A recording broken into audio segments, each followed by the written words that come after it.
Et salut à tous et bienvenue pour cette nouvelle critique. Et aujourd'hui on va parler du nouveau Pixar qui s'appelle Soul, réalisé par Ken Power et Pete Docter. Joe Garner, professeur de musique dans un collège mais également passionné de jazz.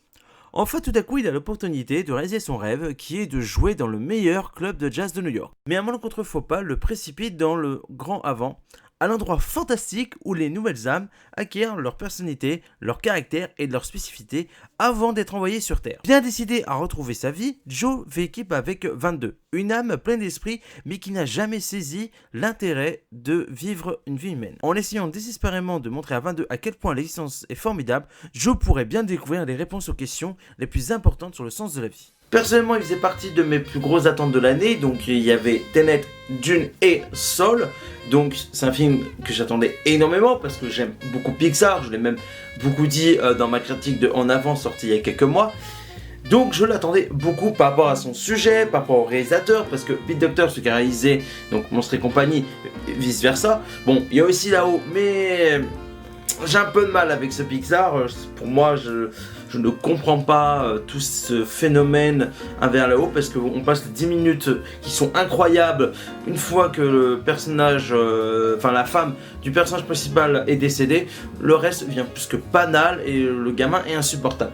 Mais bon, je vois que tout le monde kiffe ce film. Je fais partie d'une autre planète qui n'aime pas ce film.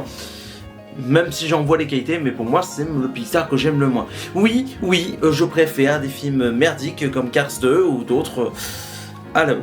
Mais c'est une question de goût, c'est subjectif. Après, je comprends que beaucoup kiffent là-haut, mais moi ça me touche pas. Bon bref, ça c'est notre histoire.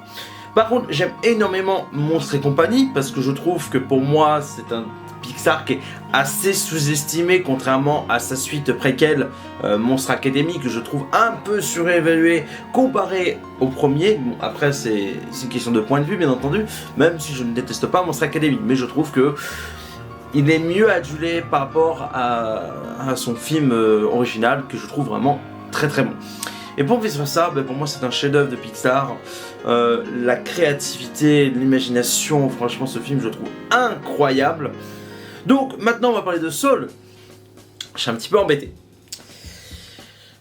Comme j'ai dit à l'instant, c'était un des films que j'attendais le plus. Je suis fan de Pixar, donc il y avait tout pour donner envie, sachant qu'en plus de ça, les bandes annonces envoyaient du rêve. J'aime le jazz, même si c'est pas la musique que je préfère. Voilà, moi, il y avait tout. L'histoire qui était pertinente, le réalisateur de vice versa, Monstres et compagnie, et de là-haut même que j'aime moins. Il y avait tout pour me faire kiffer. Et en plus de ça, j'ai eu des critiques assez positives, notamment du poteau au cinéma que j'embrasse si tu passes par là, qui l'a vu en plus de ça au cinéma parce que au cinéma, l'a vu au cinéma. Ok. Bref, c'était pourri. Bon, il l'a vu donc pendant le festival de lumière à Lyon, donc là où il y a pas mal de projections pour la presse, mais également pour le public, et eu la chance de voir Soul. Donc l'ami au cinéma a eu la chance de le faire partie des peu de gens qui l'ont vu en salle. Bref, ça fout la rage quand même. Hein. Donc ensuite, il y a Into Panda qui a dit qu'il était génial, qui est considéré comme un chef-d'œuvre. J'ai vu de plus en plus de tweets assez positifs sur ce film, mais il y avait tout pour me faire kiffer. Et également l'ami Léo fait son cinéma, que j'embrasse également, qui avait fait un tweet et qui a trouvé ça génial. Et moi j'ai vu le film et je suis un petit peu déçu. Alors est-ce que c'est moi qui avais trop d'attentes ou alors les critiques étaient surévaluées, un peu comme mon ressenti sur là-haut. Et j'ai l'impression que le réal, donc Pete Docter, il y a un film sur deux. Enfin, il y a un film sur deux que ça va me plaire et d'autres moins. Donc on voit Monstres et compagnie que j'ai adoré. Là-haut, je reste un peu sur ma faim. Ensuite, on a eu vice versa que je trouve vraiment magnifique. Et là-haut. Pourtant, Soul est un film très ambitieux, qui a un traitement de sujet mais incroyable, une animation excellentissime. Mais j'ai pas eu l'émotion que j'attendais. J'ai préféré par exemple le scénario, l'histoire de Soul, mais j'ai eu plus d'émotion dans En Avant. Parce que quand je vois plein de gens, en fait, j'ai l'impression que c'est un peu comme là-haut. Beaucoup m'ont vendu la fin. Oui, c'est incroyable, c'est émotif, c'est génial. Et au final, j'ai pas eu d'émotion, quoi. Et je vois certains déjà qui vont me dire « Mais oui, mais t'aimes pas Disney, de toute façon, parce que Pixar, ça appartient à Disney, donc t'aimes pas Disney, donc c'est pour ça que t'as pas aimé le film. » Non. Donc si, j'ai aimé Soul, j'aime Disney, allez voir ma critique en avant, je fais partie des peu de gens qui l'ont défendu. Mais j'ai eu plus d'émotions envers en avant, je sais pas, là j'aurais bien voulu avoir plus d'impact, plus d'émotions, peut-être que j'attendais trop, je sais pas, mais pourtant le sujet est traité, mais il est génial, c'est génial comme film. Et ça me frustre, je suis frustré de voir que plein de gens adorent le film, de voir que certains ont été émus, certains ont eu les larmes aux yeux, certains ont pleuré. Et moi, je n'ai pas eu cette émotion, je suis resté fade à la fin. C'est un peu bateau, je trouve.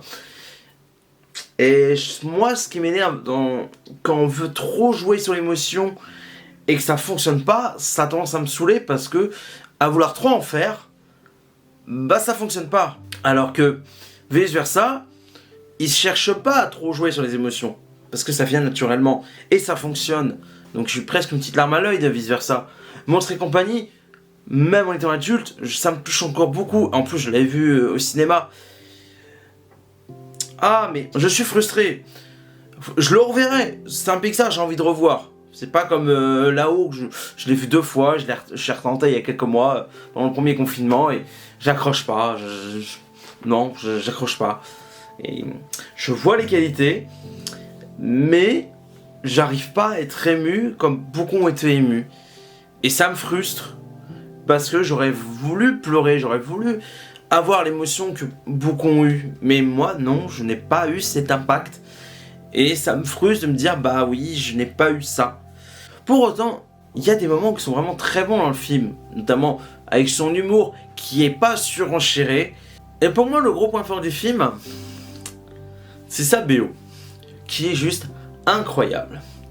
Incroyable, cette BO qui est juste dingue, qui m'a fait frissonner tout au long du film. Que ce soit le petit côté jazz, ou dans le moment où ils sont dans le grand en avant, la BO est dingue. C'est la meilleure BO que j'ai pu entendre cette année.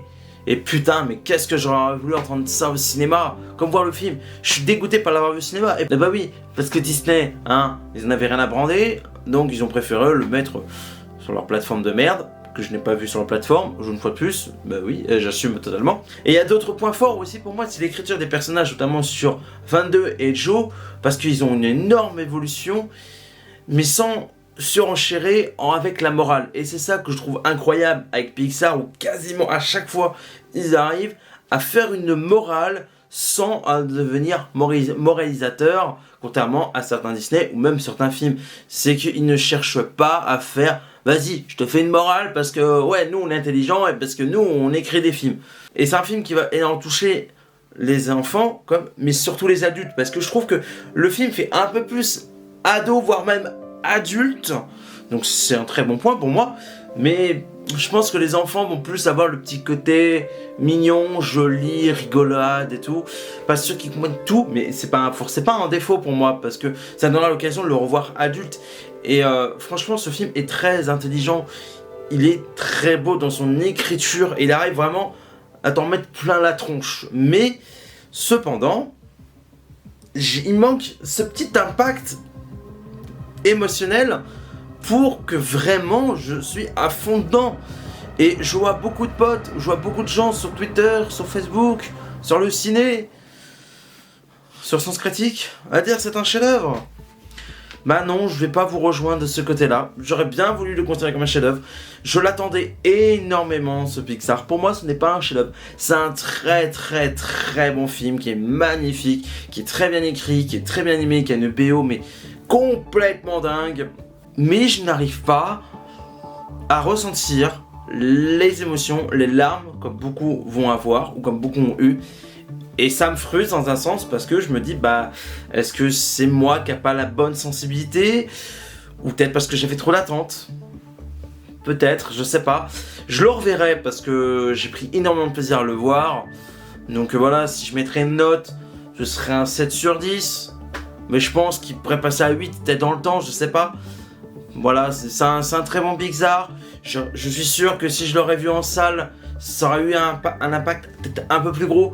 Mais après, comme dirait Léo, parce qu'on en a parlé vite fait sur Twitter, je lui disais qu'il y a un petit quelque chose qui me manque. Et il me dit, ce qui me manque, c'est le cinéma. Je suis pas entièrement d'accord parce que il y a des films que j'aime énormément, qui m'ont fait chialer, qui m'ont donné des frissons que je n'ai pas vus en salle, et notamment des Pixar, et qui m'ont apporté un impact émotionnel incroyable. Alors qu'il y a certains films que j'ai vus en salle, qui m'ont fait chier. Voilà. Donc, peut-être que j'aurais eu un peu plus d'impact, c'est fort probable, mais pas l'impact que tout le monde a. Peut-être que c'est moi qui est insensible, je ne pense pas, mais je suis frustré. Voilà, je pense que ça vient peut-être de moi, ou peut-être qu'on me l'a un peu survendu, un peu comme là-haut, et j'ai l'impression qu'en fait, que le réal, il fait un film sur 2 où je vais trouver ça incroyable, et l'autre, ouais, c'est bien, mais pas autant que tout le monde le dit. Bon, même si pour moi, Soul est largement au-dessus que Soul, il mérite largement plus son succès critique ou même son succès tout court que là-haut, parce que moi là-haut, je vous dis clairement, passé 10 premières minutes, je m'emmerde. Je n'arrive toujours pas à comprendre à quel point ce Pixar là-haut est surévalué, parce que voilà, c'est peut-être moi, je sais pas. Et quand on me dit oui, mais la fin est magnifique. La fin de là-haut magnifique. Oui, le gamin reçoit une médaille.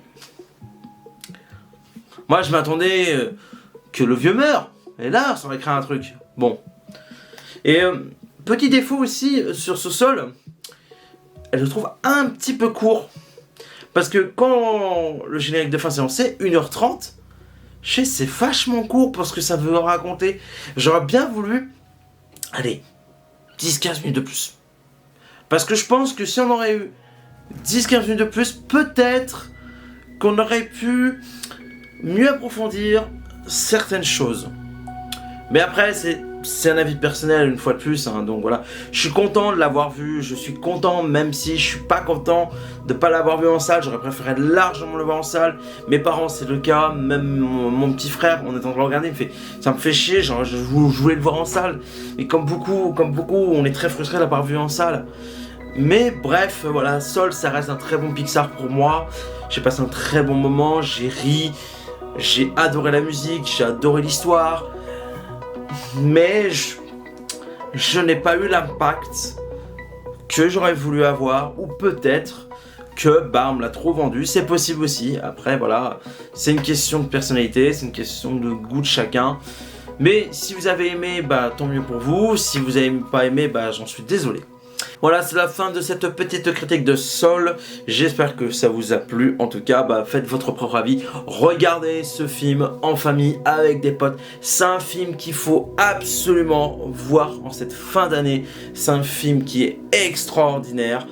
Mais je pense qu'il va impacter énormément de gens. Je pense qu'il va faire beaucoup de bien à beaucoup de monde, notamment avec sa fin qui est extraordinaire, même si moi elle m'a pas entièrement touché. Donc voilà, c'est un très beau film. En tout cas, je vous le conseille vraiment, mais vraiment.